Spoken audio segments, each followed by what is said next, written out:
Seja bem-vindo, seu Júlio, dona Sandra. Bom dia. Bom dia.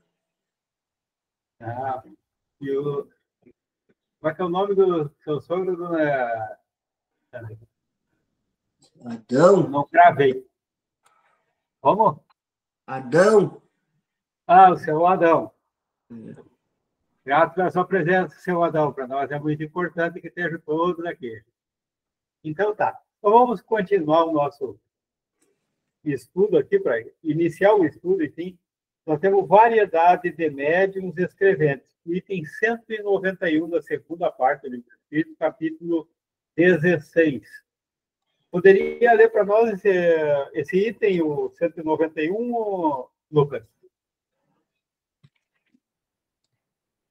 Vamos ver se meu áudio está saindo hoje. Mas acho que está, né? Uma variedade Coisa, de médios. a Silvia não está do lado aí? Não, a Silvia ainda está se ajeitando para acordar. Bom, se tiver dificuldade, pega o grito que alguém assume.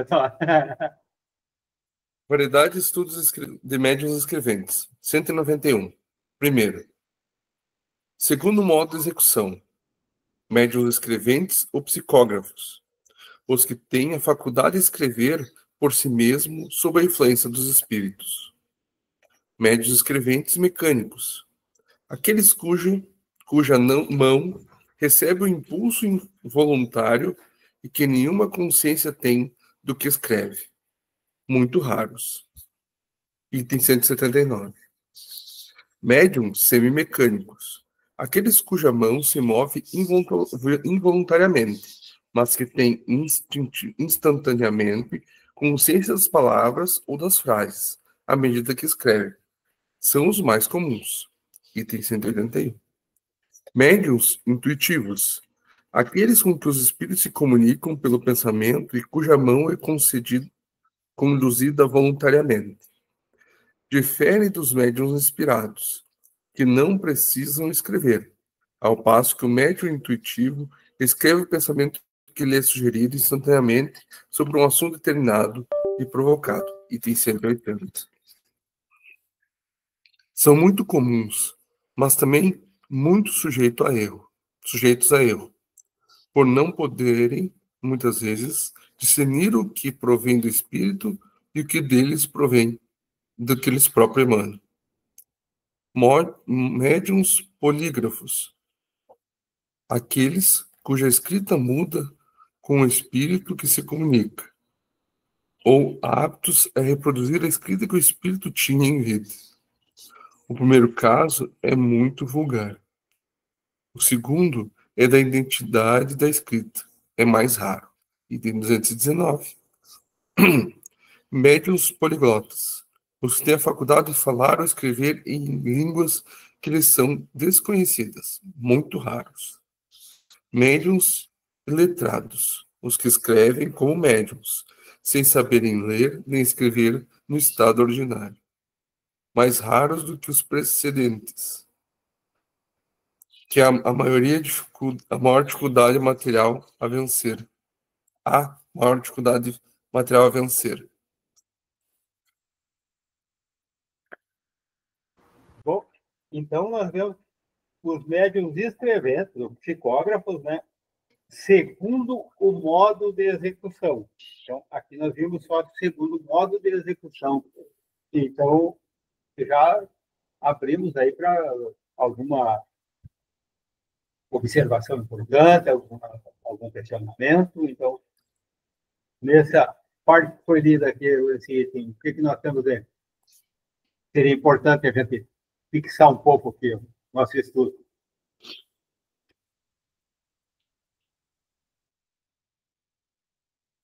Eu nunca tinha parado para pensar que o médium intuitivo teria essa dificuldade. E realmente, né, se for para pensar, é uma coisa que eu não tinha parado para pensar. Que é difícil ele discernir o que é dele e o que é do espírito, né? Quer dizer, não é que seja mais difícil que os demais. Porque o mecânico, ser mecânico, eles obrigatoriamente dependem do movimento da mão para a escrita, né? E o outro não, a faculdade passa pelo pensamento do médium. Então, realmente, né, é um dificultante maior, né? Da discernimento do que é do espírito, o que é do próprio médium. E aí vai do teor da mensagem, que é o que realmente importa, né? E me parece uma coisa assim, ó, a maioria das vezes, o quê? A gente está sendo intuído, por exemplo, por espíritos por afinidade, os que já têm mais ou menos parecido conosco. Então, daí aumenta a dificuldade. Porque quando a influência, eu acho que é do muito elevado ou do bem mais atrasado, que a gente, eu acho que fica mais fácil da gente notar, né? O problema é quando é aqueles que mais já se assemelham com o que a gente pensa. Então, daí eu acho que essa dificuldade, às vezes, eu acho que tem casos que até não tem como sempre discernir, né?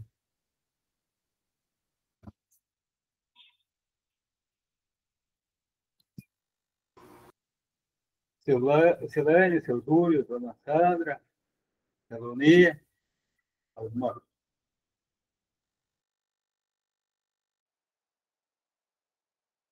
que me chamou a atenção aqui são os médios iletrados, que são os que escrevem como médios, sem saber ler. Nem sabe escrever também, né? No estado ordinário, como diz aqui, e dão a comunicação igual, né? Por escrito, médios iletrados.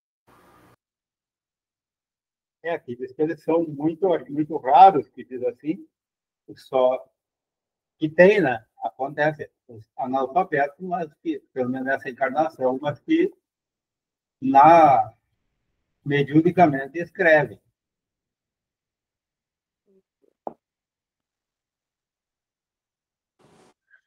Dá para se notar assim que fica mais claro, esses parece assim, o médium que é iletrado, o médium poliglota, que a gente sabe que ele não fala, né? E de repente, no mediunizado, ele consegue falar outras línguas.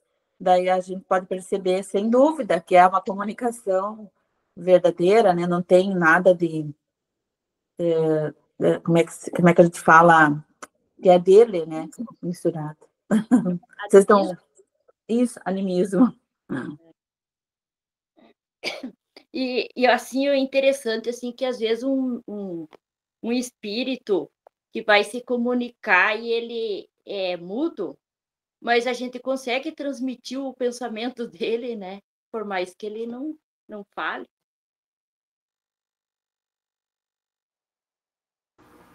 Embora esse quadro aqui seja sobre escreventes, mas assim, mesmo que seja para escrever, ele vai transmitir, é que a gente, como está acostumado a ouvir falar, mas o que acontece é a linguagem é do pensamento. Então, né, a gente tem a impressão que ele está falando, mas ele está transmitindo pelo pensamento, não é mesmo que ele não fosse mudo, na encarnação, por isso não tivesse naquela condição, também a linguagem é pelo pensamento. A gente ainda tem essa percepção como se fosse dos órgãos físicos. Assim como pode o médium surdo sentir que ouve quando há a comunicação no espírito também.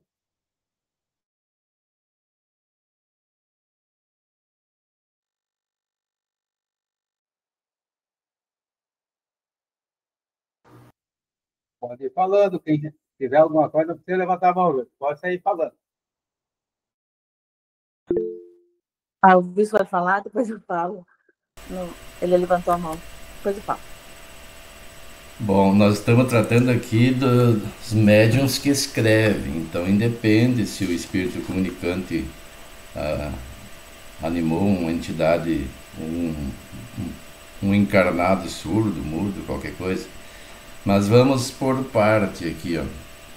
Primeiro ele fala dos médiuns escreventes ou psicógrafos. São todos aqueles que escrevem, não tem qualquer dúvida sobre essa questão.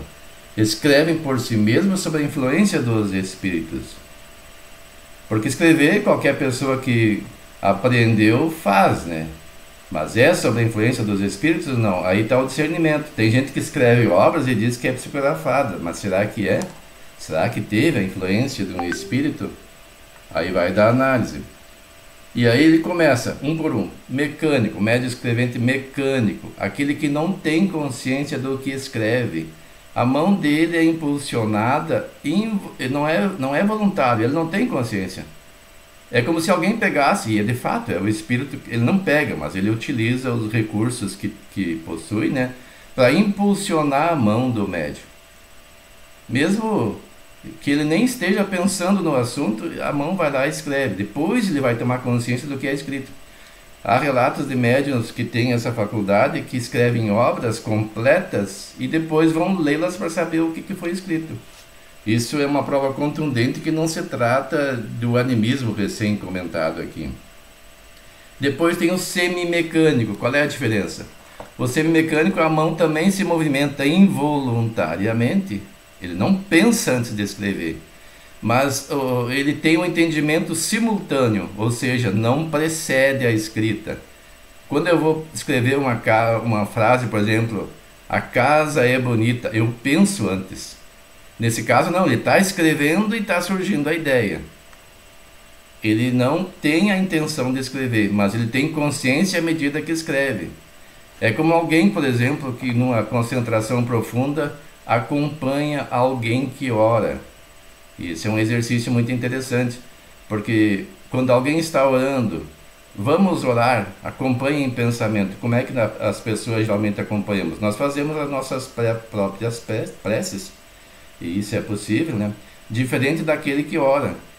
Mas é interessante também nós acompanharmos o pensamento da pessoa que ora para reforçar a sua prece, o seu agradecimento ou os seus pedidos. E nesse caso também o médium que faz essa semimecânica assim procede, ele acompanha, mas ele não precede o raciocínio. Médium intuitivo, aqueles que com o espírito se comunicam pelo pensamento. Então ele tem a ideia que vem do espírito e expõe no texto, e diz que é bem complicado porque às vezes ele não tem ciência absoluta de que aquele pensamento é dele ou não. Ele só pode ter certeza que não é dele quando ele não pensava no assunto ou aborda questões que ele desconhecia. E diz assim, são muito comuns, mas também muito sujeitos a erro, por não poderem muitas vezes discernir o que provém dos espíritos do que deles próprios emana. Aí esses casos é que demandam uma análise mais aprofundada do que é escrito, principalmente quando o objetivo é transmitir uma informação nova que venha interferir no movimento espírita, sugestões de práticas, orientações sobre o que se está fazendo e assim por diante. E aí vem os médios polígrafos, aquele cuja escrita... Wilson, Sim? Wilson, só uma questãozinha aqui que tem nesse aqui, não é uma pegadinha para ti, pode assim, ó, mas o que eu acho que é uma sutileza muito grande, e eu às vezes até eu tenho essa dificuldade de entender, de definir, separar o médium intuitivo do médium Inspirado? Do médium inspirado. Eu estava pensando também qual é a diferença, porque o inspirado não é aquele que escreve, ele pode até ser inspirado. O inspirado é aquela que tem uma inspiração para fazer alguma coisa, que precede o ato. Mas não quer dizer que ele... Porque diz que ele coloca a diferença, né? Difere do médium inspirado. Porque o intuitivo, ele tem a ideia e escreve. E o inspirado tem a ideia de fazer alguma coisa que não precisa escrever. Ele pode agir no futuro, pode tomar uma resolução. Um palestrante também é muito inspirado quando está falando, mas não está escrevendo. Eu entendo que é esse o raciocínio salvo o melhor juízo. Não sei se deu para entender. Eu me parece que assim, o inspirado, normalmente o que acontece é naquilo que ele já está fazendo na sua atividade, ele é ajudado. Seria mais ou menos como isso, me parece. Digamos. O músico, então ele já tem a intenção, ele já trabalha com a música, então ele é inspirado para melhorar aquilo que já tem. Digamos, o palestrante, ele já está fazendo palestra, ele já preparou na hora de ter inspiração de dar aquele plus, aumentar, melhorar o que é dele. Então me parece que seria mais aí. E já o intuitivo não, ele não está nem pensando naquilo, ele não está pensando numa música, ele não está pensando numa coisa, ele não é um músico, mas ele, de repente, vem a inspiração e ele escreve a letra da música assim, ele nunca, como nós vimos há dois encontros atrás, ele nunca escreveu um verso e daí ele pega uma música inteira, um poema inteiro, uma coisa assim. Então me parece que é mais ou menos por aí, eu não sei se posso estar enganado também. Nesse caso, como eu disse, ele pode escrever ou pode não escrever. Ele não se enquadra exclusivamente na condição de psicógrafo. Mas eu estava adentrando agora nos médiuns, como é que é o termo mesmo, aqueles polígrafos, em que a grafia muda conforme o espírito que se comunica. Inclusive é possível identificar a assinatura dele, quando conhecido antes da sua desencarnação, no texto escrito. Nós temos relatos, e isso é documentado. Eu achava que fosse um caso só, fui ler agora há pouco, da psicografia de Francisco Cândido Xavier usada em julgamentos na justiça. 3 casos, segundo o Tribunal de Justiça. Eu até vou compartilhar com vocês aqui, para que nós possamos ter uma... Eu vou ler só o começo, porque é bastante extenso, né?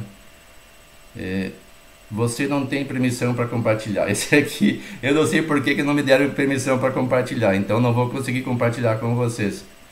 Que trata de três processos em que Chico Xavier atuou como médium para produzir prova através da psicografia. Um dos processos, o réu foi absolvido e não foi a júri popular. Tratavam-se de processos criminais. O juiz examinou, viu que tinha fundamento, que havia prova cabal de que de fato não fora a pessoa que cometeu o crime, e pelo menos não de forma voluntária. Teve um outro que foi a júri popular e foi absolvido o réu por 5 votos a 1, ou 6 a 1, se não me engano. É 6 a 1, acho que são 7 jurados, né? 6 votos a 1. Ou seja, 6 entenderam que ele era inocente e o outro achava que era culpado. Teve um terceiro processo em que o réu teve a pena diminuída de crime doloso para crime culposo. E aí nós precisamos entender qual é a diferença de crime doloso para crime culposo. A Siloni, que trabalhou na Polícia Civil, sabe bem como é que isso funciona. O crime doloso é aquele que a pessoa teve a intenção de matar, quando se trata do crime do homicídio, né? Ela planejou, ela pretendia e executou. E já o culposo decorre de negligência, imprudência, imperícia. Existia a possibilidade, mas uma pessoa que não é negligente, que não é imprudente, mas tem perícia, não provocaria o acidente ou a morte da vítima. Então, nesse caso, ele foi considerado como um criminoso culposo. Não entenderam o suficiente as provas. E o artigo debate essas questões. E entra naquela questão quando foge ao entendimento comum, deve-se negar, deve-se recusar a prova. E o artigo vai no sentido contrário, de que se deve ser aceito, não se pode opor defesa ao réu. Tem um termo próprio para isso, que até está me fugindo agora, embora eu trabalhe no ramo, quando nega a defesa ao réu. E que nesse caso seria essa questão. Direito à ampla defesa? Isso, o Marinho também trabalhou na justiça, sabe? Direito à ampla defesa. Porque a Constituição brasileira dá liberdade de crença para qualquer tipo de religião e culto. Tem liberdade. Então, embora um juiz, por exemplo, de uma religião que não seja muito favorável ao espiritismo, ele pode ser tendencioso a recusar a prova. Mas se ele assim pensar, por questão de ética, ele deveria se declarar suspeito e sair do julgamento, passar para um outro juiz por distribuição, que o processo é distribuído por sorteio. E nesse caso, isso é um juiz consciente, claro. Mas naquele caso lá, por exemplo, o júri entendeu que havia culpa. Eu acho, eu não li o processo, teria que ler cada um. Eu não sei qual era o objetivo da comunicação, que de fato, às vezes, por exemplo, uma pessoa que dirige, agora me ocorreu, é, nós, os diabéticos, eu sou diabético, nós temos uma condição que tem que estar sempre sob constante vigilância. Nós temos que ter disciplina no controle da glicose, principalmente quando envolve a vida de outras pessoas que estão conosco. E é muito preocupante isso. O diabético, pela lei brasileira, e eu acho que talvez no mundo inteiro, não é impedido de dirigir. Embora eu não pretenda deixar de dirigir, eu acho que deveria ser bem avaliada essa questão. Eu fui fazer a renovação da minha carteira, me lembro, já faz talvez mais de uma década, e o médico ficou reticente em liberar para mim a condição de dirigir porque eu era diabético. Aí ele sou, né? Ele falou que uma vez ele declarou um diabético como em perfeitas condições e o cara acabou sofrendo, se não me engano, um acidente, não me recordo bem da história. Eu sei que ele foi chamado a depor porque que ele disse que a pessoa estava apta a dirigir. Se não, no momento eu fiz o exame, estava. Porque nós estamos, eu agora estou bem, mas digamos que de repente eu entre num estado de hipoglicemia severa, meu cérebro não funciona bem. E aí é bem possível que a pessoa incorra em um acidente. E se está conduzindo alguém e essa pessoa morre? Como é que essa pessoa vai ser julgada? Ela cometeu um crime doloso que tinha intenção de matar as pessoas que com ele viajavam como acompanhante, como passageiro, ou ele tinha intenção de matar? Quando tem intenção de matar é doloso. Quando a pessoa, por exemplo, quer cometer um suicídio, se joga num precipício e não se importa com os outros que estão junto, e ele sobrevive e os outros morrem, ele cometeu um crime doloso. Mas no caso do diabético, ele pode ter uma hipoglicemia severa e não saber o que está fazendo, e perder totalmente o controle. Ele não tem, olha, é só quem passa pela experiência e sofrer um acidente. Aí como é que ele vai ser julgado? Digamos que ele fosse um motorista de ônibus, nem sei se é permitido o motorista de ônibus dirigir quando é diabético, eu acho que até é, né? E aí acontece isso.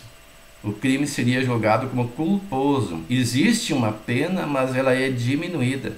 E nesse caso, foi assim que aconteceu. A psicografia de Francisco Cândido Xavier não eliminou a responsabilidade da pessoa. Eu não li o processo, repito, que morreu em razão do ato dele, mas diminuiu a pena, porque a gente sabe que quando há intenção, a pena é bem maior do que aquela em que a pessoa não tem intenção de provocar a morte de alguém. Mas eu entrei nessa questão porque assim, ó, no caso do diabético, a pessoa deve levar consigo um aparelho para monitorar sua glicose, principalmente os diabéticos tipo 1, como eu. Medir a glicose antes de viajar e, se a viagem for longa, calcular um tempo e repetir o teste ao longo do percurso, para evitar que isso venha a acontecer. E nós sabemos de muitos casos de pessoas que se envolveram em acidentes, inclusive flagrados por câmeras. Tem uma câmera num pedágio no Brasil que uma mulher veio, ela estava sozinha. Ela já vinha devagar porque já estava em dificuldade de dirigir, mas totalmente sem controle. Tanto que bateu na divisória ao chegar numa praça de pedágio. Agora imagine se ela está num lugar com alta velocidade. Existem vários relatos, vídeos de acidentes de carretas, de pessoas que sofrem acidentes porque está com a glicose baixa. E aí, como julgar essas pessoas? Elas estão preparadas? São disciplinadas? Elas são peritas? Ou são pessoas que não se cuidam, são negligentes no seu cuidado? Então, num caso de acidente em que morra alguém que não é a pessoa, porque ela não vai ser julgada no caso de morte própria, mas de outros, tem essa atenuante, que é a questão do crime culposo, quando não há intenção de matar. E, como eu disse, nesses 3 casos, se fez uso da psicografia que se chama como é que é o termo que é usado aqui? Médiuns polígrafos. Polígrafos. Seria psicografia polígrafa, que há mudança, porque há uma perícia para ver, porque senão vai se tornar banal.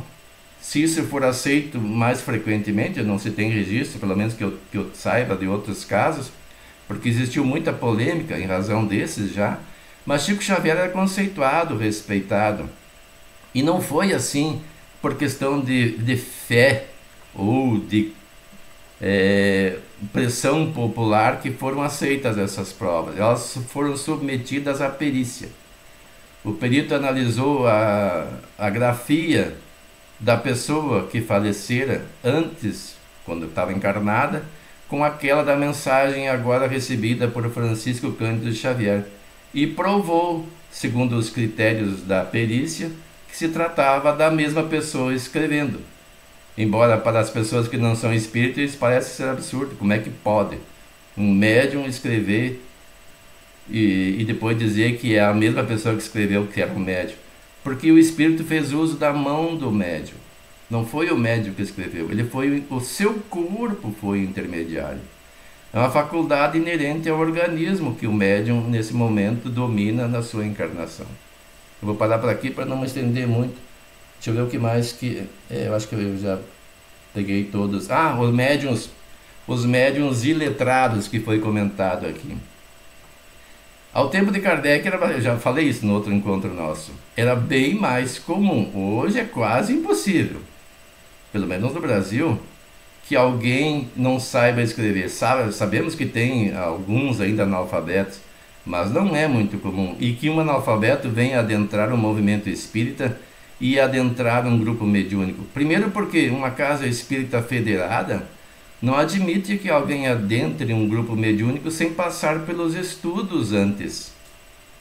Como é que ele vai adentrar um grupo mediúnico que é um laboratório sem conhecimento? Só de ouvir nos grupos de estudo?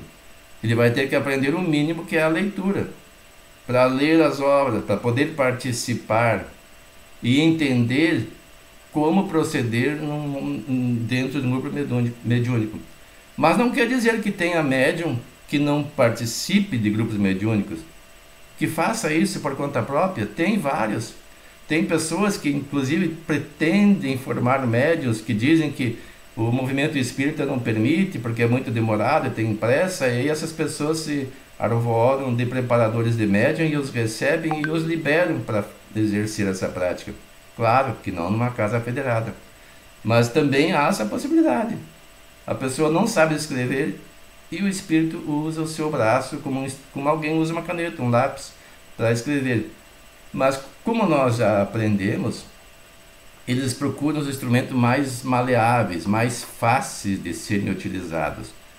E muitas vezes esses que hoje não sabem escrever já souberam em encarnações anteriores. Embora hoje ofereça maior resistência ao espírito, talvez por uma razão qualquer que desconhecemos, ou por falta de outro disponível, possam utilizar alguém nessas condições.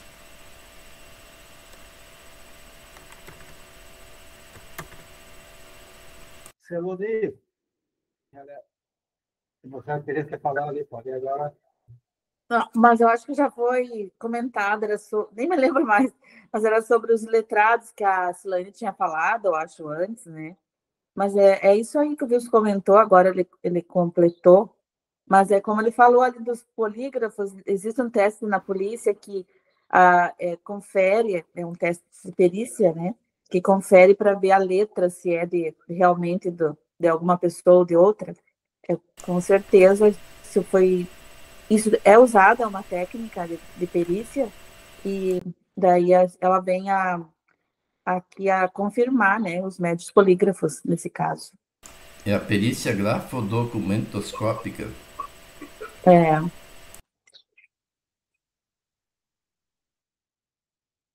Mais alguém? Seu Lande, seu Júlio, Lucas, Massana, seu Júlio, seu Adão.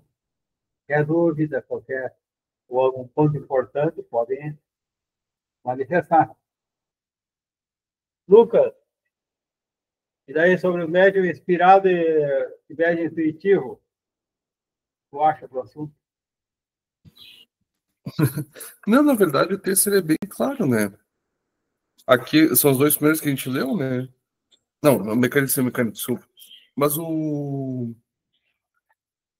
os intuitivos, na verdade,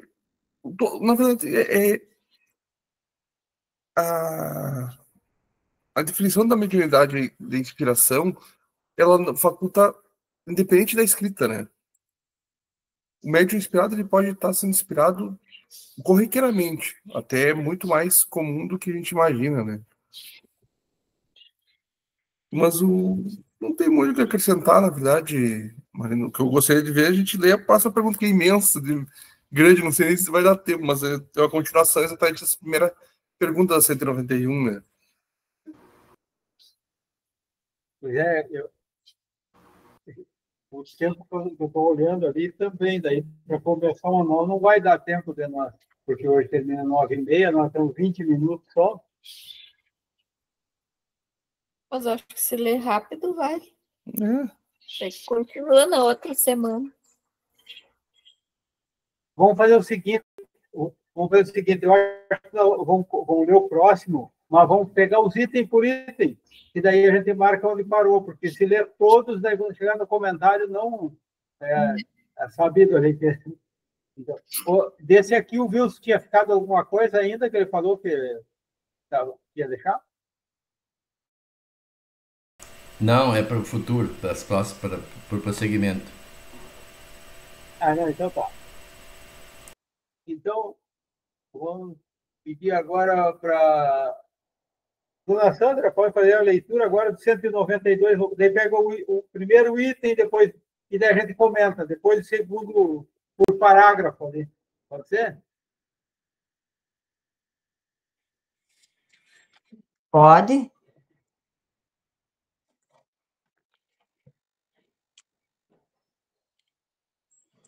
Cento e 192. Segundo o desenvolvimento da faculdade. Este, né? Médios nocivos. Aqueles cuja faculdade não estão ainda completamente desenvolvidas e que se ressentem da experiência necessária. Médios improdutivos. Os que não conseguem obter senão coisas insignificantes. Monossílabos, traços ou letras sem continuidade. Ver o capítulo da formação dos médios. Prossigo? Tá, até aí, podemos comentar esses aí agora, para depois, mais adiante, então, para fazer o nosso tempo. Daí, Primeiro ali que ela leu, para mim, é médiuns novatos, não é nocivos. É novatos, né?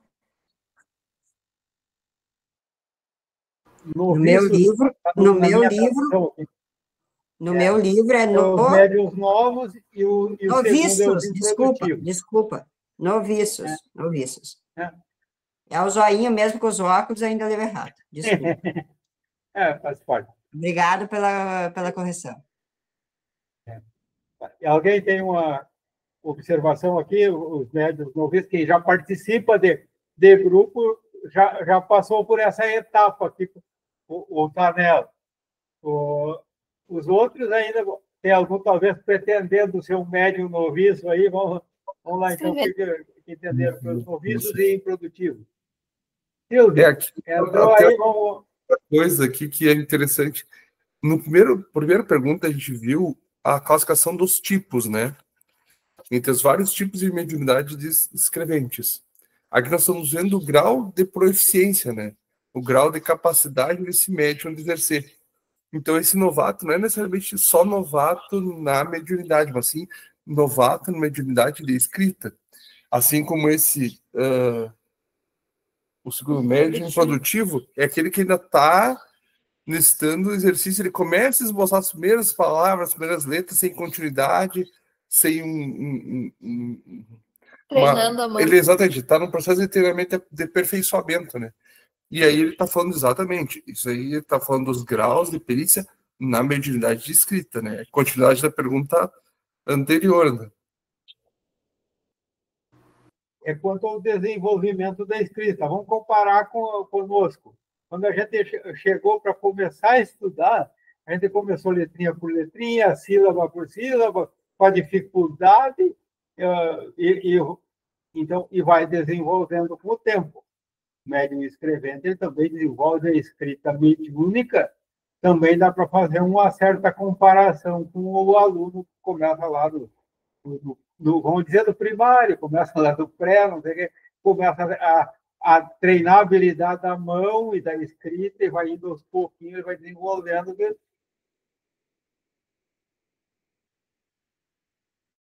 Deixar para mais alguém comentar? E tem alguns novatos que, às vezes, eles só conseguem expressar o sofrimento, né? A dor, mas não conseguem expressar as palavras. Mas faz parte, né, da experiência. A gente está voltado para a escrita, só para os médiuns psicógrafos. Ah, tá. A questão dos novatos. O que é um médium novato? É aquele que começa a psicografar. Eu estava pesquisando aqui porque me lembrei que Divaldo Franco começou a psicografar. Ele era um médium orador no começo. Ele não começou como um médium psicógrafo, né? E aí ele começou a trabalhar. Eu vou ler esse texto aqui, ó. Lições para os médiums e fatos inéditos. Fica uma lição para todos nós, embora sejam raros os psicógrafos hoje em dia, mas tem alguns que escrevem livros, né? Antes de iniciarmos uma análise estatísticas e literária dos livros e dos autores espirituais constantes nas obras do médium Divaldo Franco, vale a pena destacar muitas peculiaridades delas, até hoje nunca ocorridas com nenhum outro médium nestes 150 anos de história do Espiritismo. Isso já faz algum tempo que foi escrito, já faz um pouco mais de 150 anos, né? Em fins do ano de 1948, os espíritos passaram a manifestar-se por intermédio de Divaldo através da escrita, transmitindo várias mensagens. Muitos acharam que seria muita pretensão para ele abraçar mais uma tarefa mediúnica, ele que já estava começando a atuar como médium orador e educador. Mas ele estava a serviço dos bons espíritos e a multiplicidade de dons e a multiplicação dos talentos estão prenunciados no Evangelho. Divaldo procurou amigos mais experientes, entre os quais Chico Xavier, 1910 a 2002, foi a vida do Francisco Cândido Xavier, pedindo orientação e consultando acerca dessa nova missão que lhe apresentava, recebendo por escrito dos espíritos várias instruções que lhe estimularam a prosseguir nessa tarefa. Divaldo passou então a disciplinar-se em mais este dom mediúnico, tornando-se um grande mensageiro da imortalidade, recebendo mensagens espirituais de consolação e de vários vultos do pensamento universal. Depois de alguns anos psicografando as mensagens, os espíritos orientaram a queimar as primeiras psicografias porque eram somente exercício mediúnico. E só em 1964 ele publicou o primeiro livro psicografado. Olha só essa questão, né? Em 48 ele começou a escrever. Até 64, isso dá 16 anos de trabalho para ter autorização. E como eu disse antes, muitas pessoas às vezes procuram certas pessoas que se dizem instrutores de médiuns novatos para liberá-los ao trabalho, porque acham que é muito demorado uma casa espírita que demanda estudo prévio para que a pessoa se prepare para entrar num grupo mediúnico. E quanto à psicografia, há pessoas que começam a escrever alguma coisa dita psicográfica e já se arvoram a escritores psicográficos e publicam obras. Daí a importância das federações fazerem uma análise dessas obras, para ver o seu conteúdo, ver se traz alguma coisa de útil, se é aconselhável ou não publicá-las em suas casas. No Brasil, a liberdade de pensamento, pelo menos na Constituição, está estampada. Todo mundo tem direito a se expressar como quer e ninguém pode impedir, segundo a Constituição. Então, se a casa não permitir, ele vai publicar em outro lugar. Não vai faltar pessoas para publicar. E aí também a importância de nós termos um critério. Quem é que está divulgando a obra?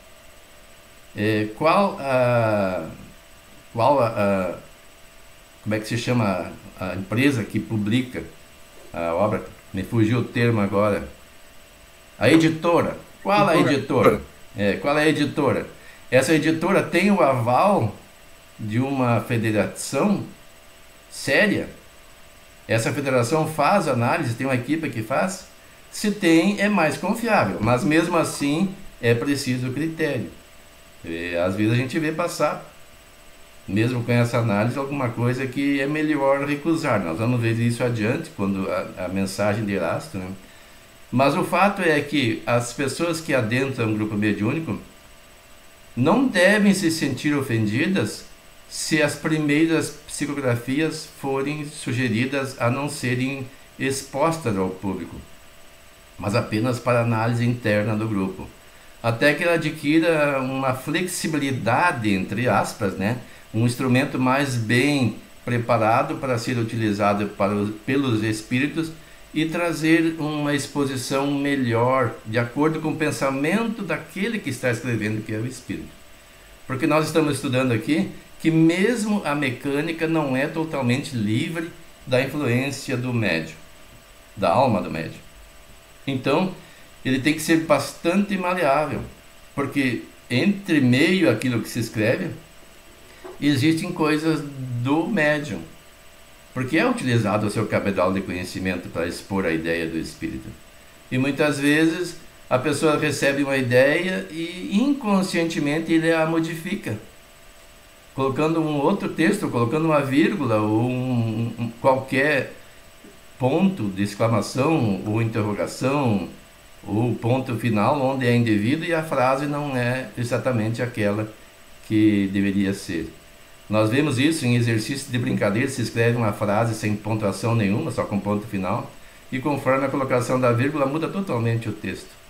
Então é importante que essa flexibilidade ocorra com a experiência, e isso demanda tempo. Não é porque a pessoa começou a escrever agora que vai ser aceito aquilo que ela escreve.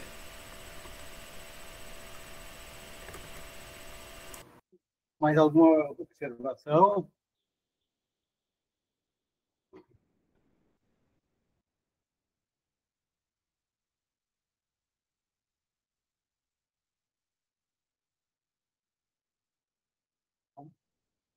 Então, pedir para a Laçada continuar a leitura, por favor.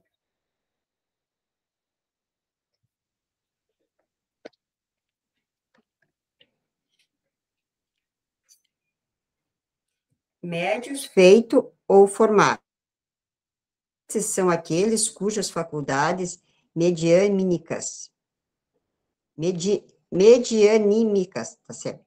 Estão completamente desenvolvidas, que transmitem as comunicações que recebem com facilidade, prontidão, sem hesitação. Concebe-se que este resultado não se pode obter senão pelo hábito, uma vez que, nos médios noviços, as comunicações são lentas e difíceis.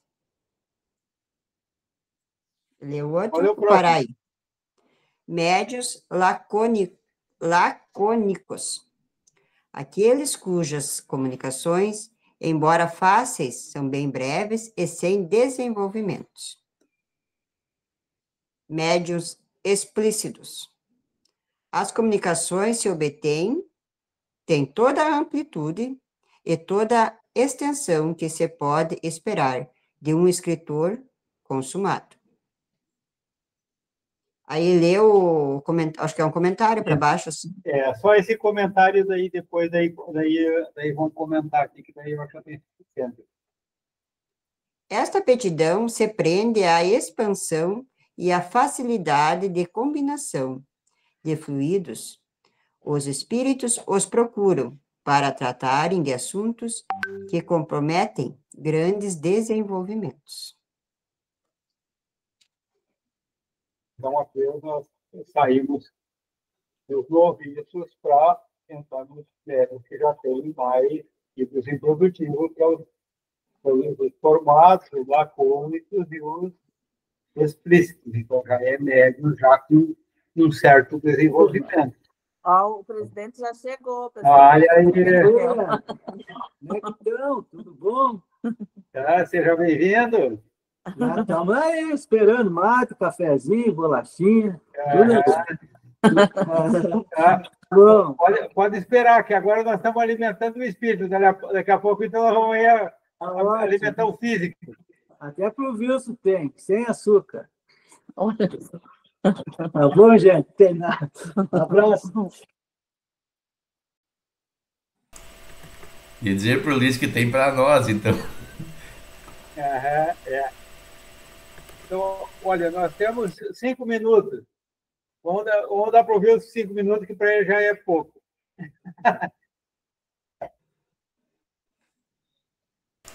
Abrir meu microfone aqui, então. Me chamou a atenção o seguinte aqui. Ele fala em médium explícitos. O que são os médiums explícitos? Explícito que é aquilo exatamente que ele escreve que o espírito quer comunicar. Aquele que não tem quase nada ou muito pouco de animismo, de coisa pessoal do médium. É ipsis literis a mensagem que se procura transmitir. E esses são utilizados para trazer mensagens mais sérias, mais profundas, que abranjam uma importância maior, digamos, para quem se objetiva a transmitir. Seja uma pessoa, seja uma entidade, ou seja qualquer objetivo futuro ou presente, para orientar a quem venha a ler a mensagem. E isso só se obtém com exercício. Ninguém nasce um médium explícito. Bom, dizer ninguém é meio difícil, né? Porque a pessoa pode trazer, mas ninguém se torna de imediato.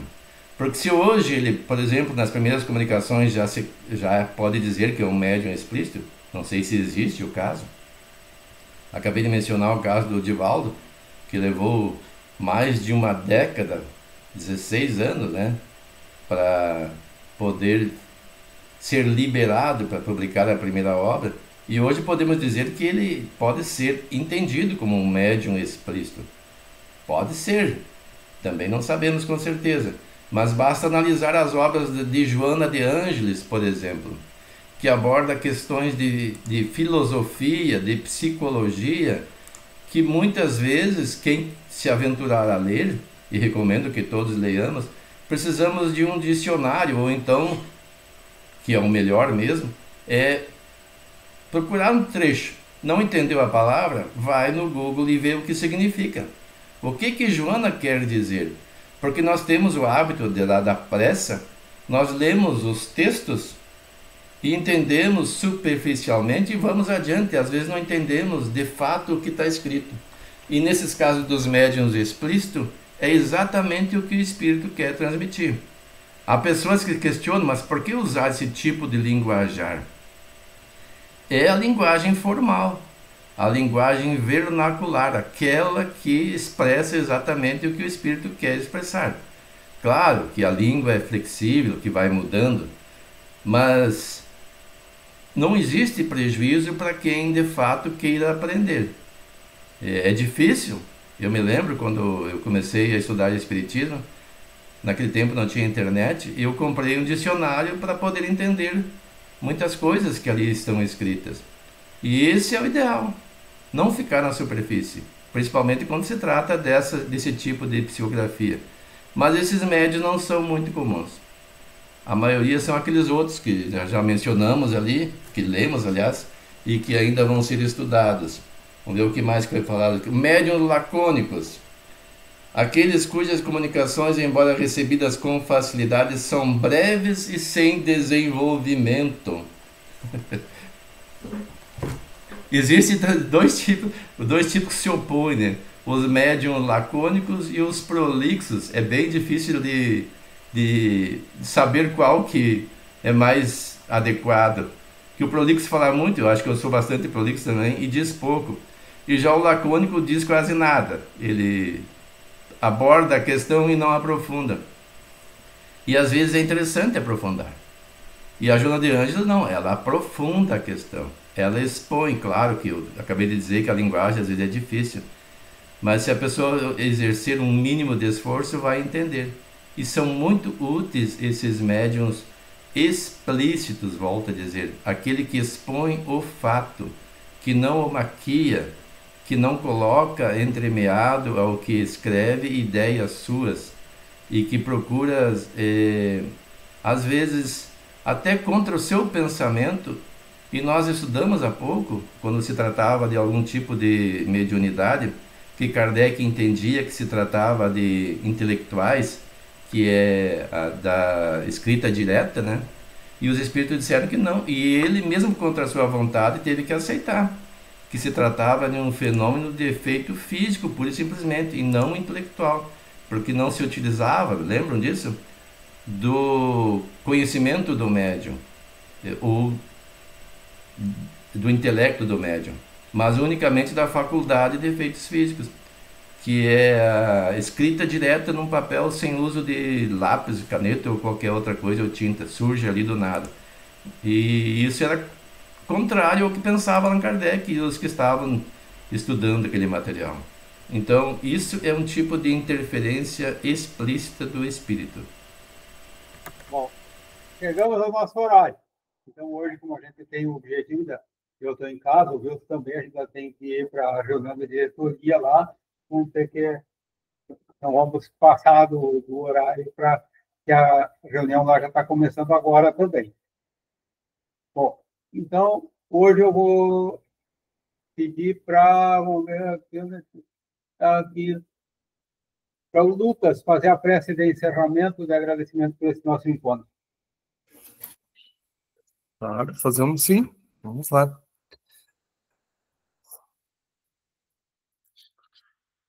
Então, nesse momento, agradecidos pela oportunidade desse estudo, que nos completa, nos orienta, nos dá direcionamento do bom servir, ser instrumento útil para a prática mediúnica, para o auxílio daqueles que carecem do auxílio do plano físico, para atender das suas dores, dos seus sofrimentos, das suas amarguras. Pois Jesus já prometia que a todos eles o consolo seria vindo, pois nenhuma ovelha é perdida no rebanho do Pai. Então que possamos ser humildes, sinceros, colaboradores, francos da bondade celestial, na prática do bem, da caridade, do perdão, habilitando nós, através do conhecimento e da moralidade, ao auxílio daqueles que sofrem e precisam de nós. Então que nos preparemos, nos orientemos para servir, pois provavelmente, em algum momento, já fomos desses necessitados, que, amparados pela servidão de outros, vieram ao consolo e ao alívio das nossas próprias dores morais. Então, obrigado, Jesus, pela luz, pela paz que transmite em tua mensagem, por reger esse planeta de forma tão pacífica e honesta, que possamos ser justos pelo teu bem e distribuir o teu pão a todos aqueles que nos servem, hoje e sempre, e que assim seja.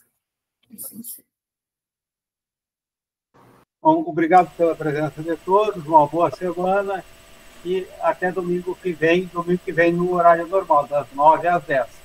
Online. Tchau, pessoal. Tchau, tchau.